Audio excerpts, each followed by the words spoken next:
What's up, guys? Welcome back to Newswave. So this week, the big story has obviously been Microsoft buying Activision. There have been a lot of developments that are happening since that announcement, which includes responses from Sony, Microsoft, even Phil Spencer commenting on the future of Call of Duty on the PlayStation platform. We're going to go over all of that here today. Also, we're going to be talking about an upgrade that will be heading to Nintendo's next big release, that being Pokemon Legends Arceus when it comes to its online. And we're also going to talk about a release date that leaked on the PlayStation Store. We have wrestling news, we have Star Wars news. There's a lot of stuff going on today. Guys, if you enjoy these videos, make sure that like button helps out a ton. And if you're new here to the Spawnwave channel, make sure you subscribe down below and ring that notification bell so you can keep up to date with all the uploads here on the channel. And we're going to start today with a firmware update that came out for the Switch. We can see this here, that being 13.2.1, and there are the patch notes: general system stability improvements to enhance the user's experience. So not much. However, some people who are able to go through the code and check out things through data mining did note some things that were changed. We can see Oatmeal Dome here saying the difference detector shows changes to the Bluetooth and SSL system components. In my mind, or my view, this update probably just contains bug fixes. So again, nothing major here. Just go ahead and get your Switch updated. Sure, it could be updates that they found as they are working towards Pokemon Legends Arceus release, but most likely it's a pretty standard maintenance kind of firmware. Also, speaking of fixing bugs, Halo Infinite's had a bit of a problem since it released, and that's big team battle not working correctly when you have large parties that are looking to matchmake. And when I say large, I mean anything more than like 3 or 4. Basically, you go to search and then nothing really happens. You get errors, it'll kick you out back to the lobby, and then you're kind of stuck there. It's very strange since Big Team Battle is a pretty big mode for the Halo franchise. Well, they did push a patch, that being 3.4.3 yesterday, and unfortunately, doesn't appear to have fixed it. We can see this tweet made from Brian saying there are minor improvements, but overall matchmaking issues are still occurring. Thanks to the folks who have been working hard, and we're sorry this didn't quite get the job done. Work continues. Again, very weird with this whole situation because the cosmetics seem to work well, all the cash shop updates seem to work well, but Big Team Battle, a staple mode for the franchise, not working correctly. And I've been going through this myself. Basically, we get to the point where we have more than 4 people in our party, somebody has to drop out because like we're not going to be playing Big Team Battle. It just doesn't work, which is unfortunate and also a little odd because it definitely worked before release. We did quite a bit of Big Team Battle and seemed fine. So I don't really know what happened here after release that really messed this up, but I'm hoping they can get this resolved soon, but something tells me there's gonna be a whole bunch of other cat ears and other helmets and stuff to come out first. Oh, and we did get the release date for WWE 2K22. Remember, they skipped a year, and then they also delayed further out of the typical like September or October release, but they did release a new trailer you can see, showing off some of the gameplay, as well as giving us that release date of March 11th, 2022. So really just a couple of months out, and they are doing that cross-gen digital deluxe version with, get ready, dual entitlement. Always a great time when that phrase comes up. But I mean, the game itself does look better than 2K20, as you'd kind of expect from the longer development time. The big test is going to be, will it work? Because WWE 2K20 was pretty bad out of the gate. They did work to fix it, but it was always kind of just this big glitch fest to the point where people would post up the compilations, and those became more entertaining than the game itself. So at least in a couple of months, we'll find out if it's not just a broken mess at launch. And guys, with some of the quick news out of the way, let's get into the bigger stuff. Let's start right away with the Microsoft Activision deal being worth just over $68 billion all cash. The biggest deal we've ever seen in gaming. I think it's also the biggest deal we've seen overall when it comes to cash purchases from a company. That's a lot of money to spend on Activision. But of course, it comes with quite a few lucrative IPs and franchises like Call of Duty. And there have been a lot of questions as to what happens to that franchise. Well, we're going to go over some responses here as we have kind of an idea as to what Microsoft is going to do. Let's first start with Sony's response. We can see this here, saying we expect that Microsoft will abide by contractual agreements and continue to ensure Activision games are multi-platform. That's from a Sony spokesperson. And then we have this tweet from Phil Spencer. saying, "Had good calls this week with leaders at Sony. I confirmed our intent to honor all existing agreements upon acquisition of Activision Blizzard and our desire to keep Call of Duty on PlayStation. Sony is an important part of our industry and we value our relationship." That is a very, very carefully worded tweet. I mean, seriously, you have to really zoom in on a lot of that and try to take in exactly what he means by certain words that he chose. Desire, intent. To me, this could mean, yes, all Call of Duty going forward, we're going to keep the multi-platform. What this is kind of telling me is we still don't know, because it's Call of Duty could mean Call of Duty Warzone will indeed remain on PlayStation platforms. Call of Duty games going forward will be on PlayStation if they allow Game Pass on PlayStation. Again, a lot of possibilities here. Sure, this could be very straightforward. He's saying, hey, any brand new Call of Duty game that we decide to develop now with Activision, well, those will be on PlayStation. We'll just collect the revenue that's created from that. But something tells me, based on what they've done with Bethesda and ZeniMax, is any game on PlayStation now will remain there. But beyond that, it's kind of up in the air. And that's also kind of backed by, you can see here, Activision Blizzard filing a Q&A with SEC saying they won't remove existing games from PlayStation. Again, I think we're going to have to wait and see on this one. Unfortunately, Phil Spencer's tweet is pretty vague, and I think that's for a reason. Again, there's going to be a lot of scrutiny from regulators and the governments and stuff looking at this, because this is a massive deal that is absolutely changing the gaming landscape. A lot of games that would be multi-platform normally will most likely just be on Game Pass through Xbox and PC. I feel like we're going to see Phil Spencer play nice, I guess you'd say, up until the point where the deal is signed, it's all done, it's gotten through regulations, all these different things, and then we start to hear what their real intent is on games like the next big Call of Duty that'll be coming out maybe at the end of 2023, or depending on when the deal's done in 2024. Now, with that said, Phil Spencer also had an interview with the Washington Post with Gene Park, and some of his intentions, at least for their back catalog, became pretty clear. We can see this, again, posted up on Washington Post. Make sure you check this one out, linked down below. But when asked about previous IPs, he said he looked at the list and then started talking about things like King's Quest, Guitar Hero, Hexen. Who is talking about Hexen now in 2022?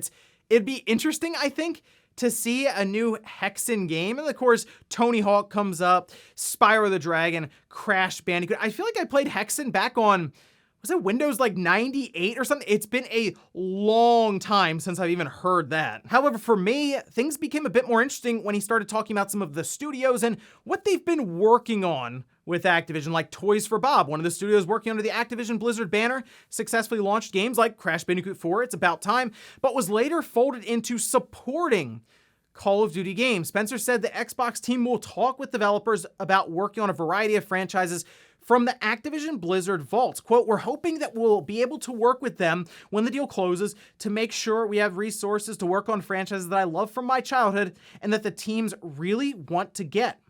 I'm looking forward to these conversations. I really think it's about adding resources and increasing capability." Someone needs to make sure Phil Spencer knows that Vicarious Visions is at Blizzard somewhere.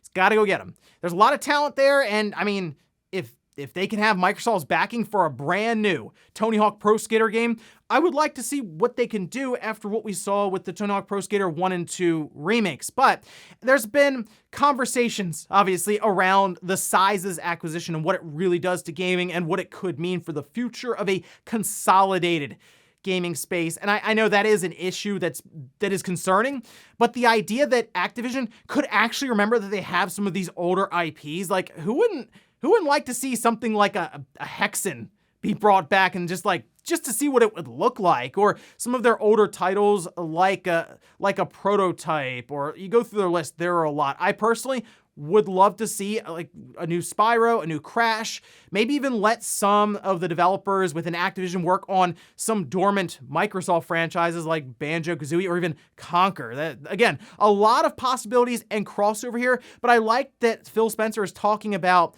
IPs other than Call of Duty, because that's basically what Activision's been laser focused on, to the point where Toys for Bob gets pulled away from maybe doing another Spyro or another Crash so that they can work on things like Call of Duty Warzone. But I'm sure we'll be talking more and more about this as the story continues to develop, and we'll absolutely be talking about it on the podcast tomorrow night. Next up, let's talk about Pokemon Legends Arceus and how it will be the first Nintendo published game to be using their new online server setup. We can see this posted by Oatmeal Dome. This after the game itself leaked out, and of course there was data mining that was going on. It's kind of hard to miss right now considering people are just posting images everywhere, but you can see just some of the details here. The file size, 6 gigabytes, runs custom Game Freak engine, probably the same as Sword, Shield, all of that. And it's the first Nintendo game to use NPLN, the new server system first seen in Monster Hunter Rise.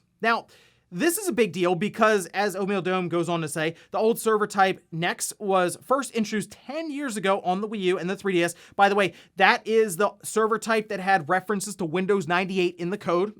But they say the introduction of NPLN could bring additional stability to those who have poor internet connections and failing NAT types. We also see Thomas here, who says it's still in beta but was used in the Switch version of Monster Hunter Rise already. It brings proper stable connectivity, including on mobile networks. This is great for Pokemon Legends Arceus because while we may see really cool things for online services, for like Nintendo services for these online games, different game modes, people still look at it and say, well, it's Nintendo and their archaic online setup. At least with Monster Hunter Rise, it was pretty good on the Switch. I mean, I played with a bunch of people. I think Sean even did a video, and we all jumped into a room and played Monster Hunter Rise. It didn't skip a beat. It was pretty good. So compared to some of the other experiences we've had with Nintendo's online, like Mario Maker 2 and some others, it wasn't great. But if we can get an experience similar to Monster Hunter Rise, and this is an ongoing thing for Nintendo, I think the narrative that Nintendo's online is poor will probably start to go away, and that's great because that's been one of Nintendo's biggest issues. Their biggest weakness is their online just has not been that appealing because it hasn't performed well. Well, here we go with this new setup, and here's hoping Legends Arceus comes out. We're able to try it out online, and it's a good overall experience. Also, I'm pretty excited for Legends Arceus. I think it comes down to some of the unknown. Like, I would know what I'm getting out of a typical Pokemon game, a traditional Pokemon game coming out, but I'm genuinely unsure as to what we're about to get out of Legends Arceus, and that's actually pretty exciting. Next up, let's talk about LEGO Star Wars: The Skywalker Saga. This is a game that's been delayed multiple times. I think it's been like 2 years or something since we saw it, but we did get the long-awaited re-reveal trailer for this game yesterday, and it looks really good. We also have a release date, but you can see some of the trailer here. It's coming out April 5th. They say the Skywalker Saga plays through all 9 Saga films in a brand new video game unlike any other, with over 300 playable characters, over 100 vehicles, and 23 planets to explore. The galaxy has never been more fun. And looking at this, visually, it looks really impressive. They show off a lot to do. I mean, the LEGO games have always had a lot to do, but it's been more like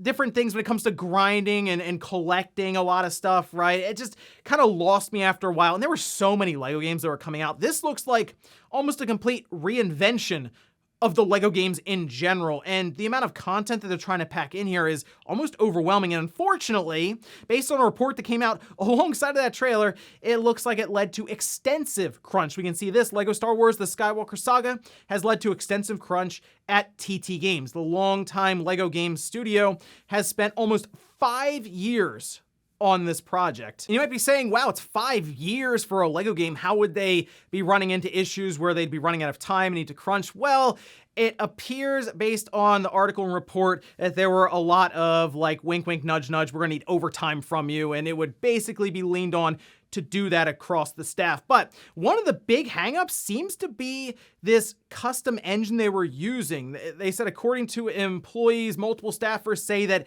management ignored warnings about switching to NTT, a new engine being developed internally, and say that the longer time frame was unsuccessful in alleviating crunch. Basically, they suggested, hey, we should switch to Unreal Engine. It works better. It's well known by most of the people developing or working to develop the Skywalker Saga, and they didn't want to, mostly because of licensing fees when it comes to the engine itself, so they opted to spend more time and have the employees crunch to get it done. And it's unfortunate because the game itself looks really good, especially compared to previous LEGO games, and maybe that's just where we are now. It's when we see a really good looking game, we just kind of expect that crunch has been taking place to get it to the finish line, which is unfortunate that we've gotten to that point in games in general, because that game looks good. You feel like you want to get really hyped up about it. Then you realize, wow, people were working hundreds of hours, 100+ hour schedules for a week at times to get these things done. But I guess we'll find out more about this as we get towards its release. All of that with the crunch and stuff said, I do think the game looks interesting, and I'll be keeping an eye on it as we head towards its release date in a couple of months. And in our last bit of news, let's talk about a release date that appears to have leaked out early on the PlayStation Store. We can see this posted up by PSU.com saying Ghostwire Tokyo now has a release date after it was spotted on the PlayStation Store as releasing on March 24th. This, of course, from Tango Gameworks at Bethesda, and it was supposed to have come out at the end of last year, but then they had to delay it into 2022, and it's supposed to be spring 2022. It was already rated in Korea. We talked about that, so we were kind of expecting to hear about a release date for this pretty soon, and I think in the coming weeks, we're going to have a state of play, and most likely that's where we'll be shown again, and then have that release date posted up. The thing with this game, though, is they've shown it twice, technically, and I still don't really know what it is. I mean, we understand it's like a first-person shooter magic style game, but I don't really know what exactly is happening when it comes to the story or the plot or any of that. And maybe it's just their marketing. They're trying to have us try to piece it together ourselves, but I don't really know if enough people are following it to do that right now. Either way, though, it is something that looks like it's going to be lining up in a pretty packed first quarter for Sony. I mean, we have Horizon coming up here soon, Gran Turismo, then we may have Ghostwire Tokyo, and then we'll have Forspoken, and then we roll into the summertime where we could see PlayStation VR 2 start to show up, and then roll into God of War and any other releases that are set up there for the holiday. Right now, though, Ghostwire Tokyo is most likely the next up to be revealed at a state of play, and I'm looking forward to at least finding out what the game is. And before we go to the comment of the day, we're taking a little poll that I posted up yesterday, where I asked, how do you feel about the Microsoft Activision acquisition? 29% said, I like it. 55% said, I gotta wait a little longer to see what Microsoft does after it closes. And then 16% said, I don't like it. I think it's gonna depend on your situation. For example, if you are someone who pretty much exclusively relies on Game Pass for releases, probably because games just in general are getting really expensive and it's hard to keep up with all the releases coming out. You see what Activision has, and then you realize, wow, all those are going to Game Pass. You probably like this acquisition. But I do think we have to see what Microsoft does with this. There's also probably a lot of hope coming in because Activision was becoming, again, pretty laser focused on Call of Duty, and then we see Overwatch 2 get delayed, Diablo get delayed, PR nightmare right now with Activision, the morale being super low. There's probably a lot of hope coming into it as well that Microsoft would just run Activision better than, well, Activision was running themselves with Bobby Kotick. So I guess we'll see 2023 when the deal closes, what Microsoft decides to do. And we'll finish up with the comment of the day as you're seeing here. This one's from Lag saying, I think the possibility of the main Call of Duty games being Xbox exclusives, it could push Sony to bring back series like Killzone or SOCOM to fill the Call of Duty void, which is pretty interesting and exciting. You know what? I feel like right now Sony may be thinking about that because there's obviously contracts in place. Sony mentioned it, Microsoft mentioned it, but how long are those contracts set up for? Is it a year, 2 years, 3 years? Most likely Sony is thinking, wow, okay, if we lose Call of Duty, we're gonna have to fill that space with something else. Why not bring back Killzone, bring back Resistance, or reinvent SOCOM? So yeah, maybe it is closer to Call of Duty and you can market that as a first-party experience only on PlayStation. That is what I would hope Sony would do if they did lose Call of Duty, is not look around as to who we can buy, but how do we reinvent a franchise to fill that space? Fortunately, they have a couple of them that can do that. And ladies and gentlemen, that's going to do it here for Newswave. If you enjoyed this video, guys, hit that like button, really helps out. If not, hit the dislike, leave comments down below about everything. we talked about here today was the Microsoft Activision acquisition. Obviously, still shocking news for a lot of people. So let me know what you thought about any of the comments made here from Sony, Microsoft, or Phil Spencer with Call of Duty. Then also, what about Pokemon Legends Arceus? Are you happy to hear that the improved online that was used with Monster Hunter Rise will be coming to it? And are you picking it up next week? Thanks, guys, for watching. Have a great weekend. I'll see you back here Monday morning, 8 a.m. Eastern Time for Newswave.